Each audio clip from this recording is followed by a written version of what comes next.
la iglesia están sonando. Who are you? Good day, mates. I'm the Constitution of Australia, Australia's big rulebook. I keep things fair by setting out how the government works and what it can and can't do. Oh, like mom and dad setting rules for us so we play fair? That's right, Bingo. Just like you have rules for games, Australia has rules for the government. It's called constitutional law, and it makes sure everyone plays by the rules, even the government itself. So, what happens if the government breaks the rules? Well, that's where something called constitutionalism comes in. It means the government's powers are defined and limited by me, the Constitution. Without me, the government could do whatever. Imagine a game with no rules. That will be a chaos! Exactly.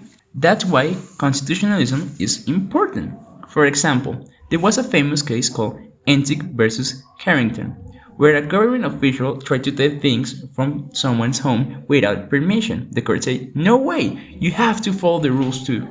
So, the government has to follow the rules just like we do? You got it, Bluey. That case showed that even if you're in charge, you still have to play by the rules.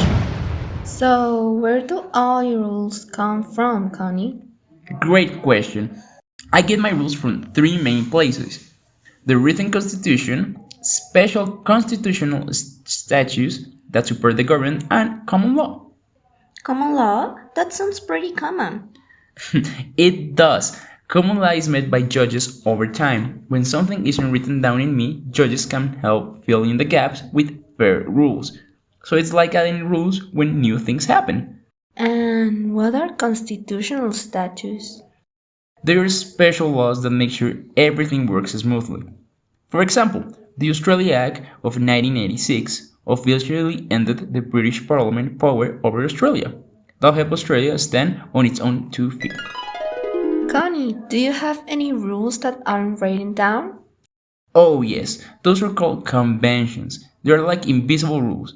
There are laws, but everyone follows them to keep things running smoothly. Like saying please and thank you at our tea party? Exactly.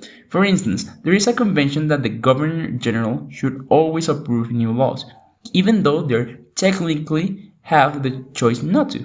So, conventions help people know what to do even if it's not written down? Right, Bingo. They make sure the government acts smoothly. But since the conventions aren't laws, no one can force the government to follow them. Connie, have you always been in charge of Australia? Not always. Australia was a British colony at first. In 1901, all the colonies were joined together and I was created to make sure everything ran well in new federation. But it wasn't until the Australia Act of 1986 that Australia became fully independent of the royal colony. So, even though we're part of the Commonwealth, we make our own rules now? That's right, Bingo. We're fully independent, but we still keep some ties with the British Crown. It's like having special friends across the sea. Can anyone just change you, Connie? Oh no, Bluey. Changing me is really hard. It needs something called a referendum. That's when everyone in Australia gets to vote on a change. For it to pass, a majority of Australia and a majority of the states have to say yes. Wow, that sounds tough.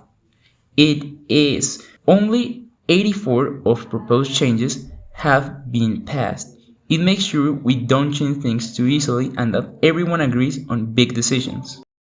It's like that story that I saw in the newspaper about changing the park rules. They want to put in new swings and slide, but they couldn't just add it. Everyone in the community had to vote on it. And they did all agree? Well, at first some people didn't want it because it would make the park busier. But then they talk about how the new swings and slide will give everyone more space to play and make the park safer for little kids like me. After they discussed it, most of the people agreed and they decided to make the change together. That's a perfect example, Bluey. Just like everyone had to agree for the new swings, Australians have to agree for big changes to me, the Constitution. It makes sure the change is something most people want and is really good for everyone. Connie, what if Australia didn't want to keep ties with the British Crown? Could that change? Yes, it could. Australia will just need to change my rules about the monarch. In 1999, there was a referendum to see if Australians wanted to become a republic with a president instead of a governor general. But people voted to keep things the same. So people decide to keep the system, but they can still talk about changing it? Exactly, Bluey. It's up to Australians to decide if they ever want to make that change.